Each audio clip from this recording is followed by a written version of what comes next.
Hello students, myself Poonam Mistry. Welcome to my YouTube channel. Today we are going to start political science, that is civics, chapter number 2, federalism, part 1. First of all, the chapter name itself asks us the question about it, that what do you mean by federalism? What is federalism? Federalism means it is that system of government where there are more than one government. Okay. Federalism is a system of government in which power is divided between a central authority and various constituent units of the country. It means that only that where there is more than one government, so power will be distributed, as we have already studied in power sharing about the distribution of power, that how it was done. A federation has two levels of government, that is central and state. Both these levels of government enjoy their power independent of the other. They both are independent at their level. Okay. One is the government for the entire country, that will be the central government, that is usually responsible for few subjects of common national interest, right? And governments at the level of provinces or state, that is state government, that look after much of the day-to-day administrating of this, because central government जो government entire country के लिए होगी, it is not possible for that government to look after each and every state properly, like minutely they can't. So for that, government at the state is appointed so that he can look after day-to-day administrating of the state. Now, when we talk about difference between unitary system and federal system, unitary system means where there will be only one government, and federal system more than one government. Unitary system, there is only one level of government, or the subunits are subordinate to the central government. Like if subunits are also formed, then also they will be under the control of central government only. But in federal system, there are two or more levels of government, or we can say tiers. Actually in the starting there were only two levels, then third level of government was introduced, that is the local government. Now unitary system, second point, the central government can pass on orders to the provincial or local government. Central government, they can pass on orders to the provincial or local government that you have to do this, you have to do that, because they are under the control of central government. But here in federal system, the central government cannot order the state government to do something. Yes, they can give suggestion, but they can't order the state government that you should do that, you should do this and all. Okay. Unitary system, the central government is supreme here, supreme main, and the administrative divisions exercise only powers that the central government has delegated to them. Means if central government has given some powers that okay, on based on these things you can take the decision, then only they can take, otherwise they should ask for the decision to be taken by the central government only. Their powers may be broadened and narrowed by the central government. Means whatever the final decision is there, it rests with the central government only.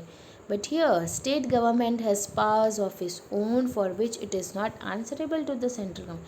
Here state government is already having some powers, so they are not having any right, or it's not like that they have to answer to the central government that why we have done this and why we have done that. Okay, because they are independent. Now, when we talk about the key features of federalism, which are the features, or we can say characteristics of federalism? First is there are two or more levels of government, right? There are already two or more levels of government in federal system.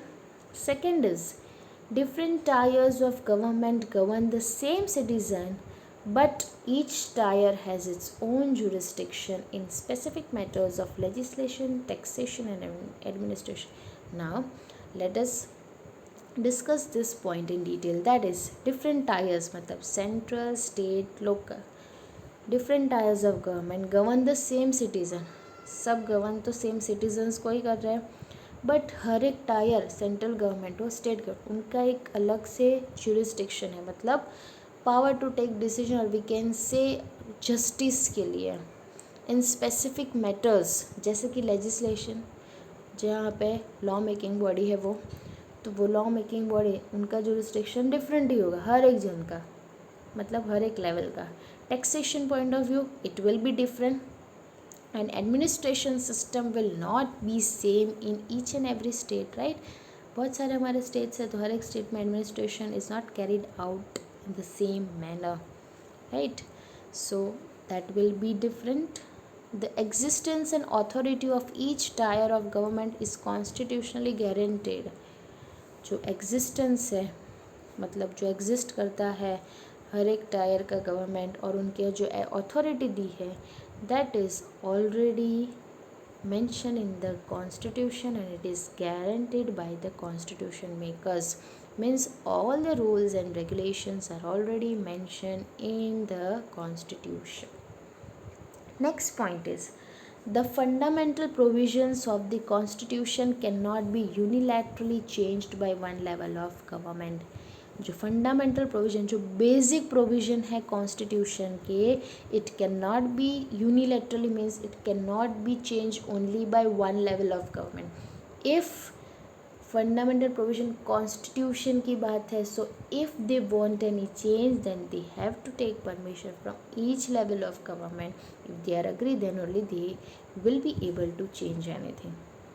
सो एक ही जन बस state government decide किया ये rules नहीं होने चाहिए, ये प्रोविज़न नहीं होना चाहिए कॉन्स्टिट्यूशन में, will change it, then that is not possible. Such changes require the consent of both the levels of government, and that changes require the consent of both the levels of government.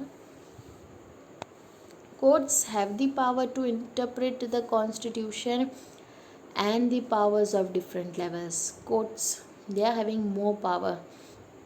They can interpret the constitution, they can interfere in the matters of constitution if it is against, and they can also interpret of the powers of different levels of government. Sources of revenue for each level of government are clearly specified to ensure its financial autonomy.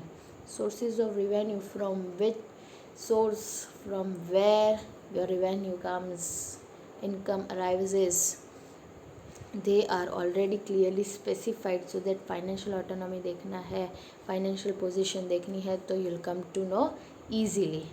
The federal system has dual objectives. Federal system के actually two objectives है main.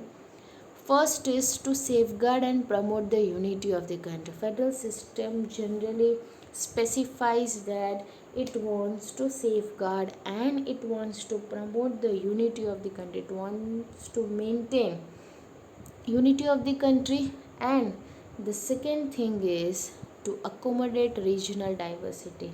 Means regional diversity is already there, different people are different type of people are living in the same region, then they want to accommodate, सबको साथ में मिलाकर रहना है.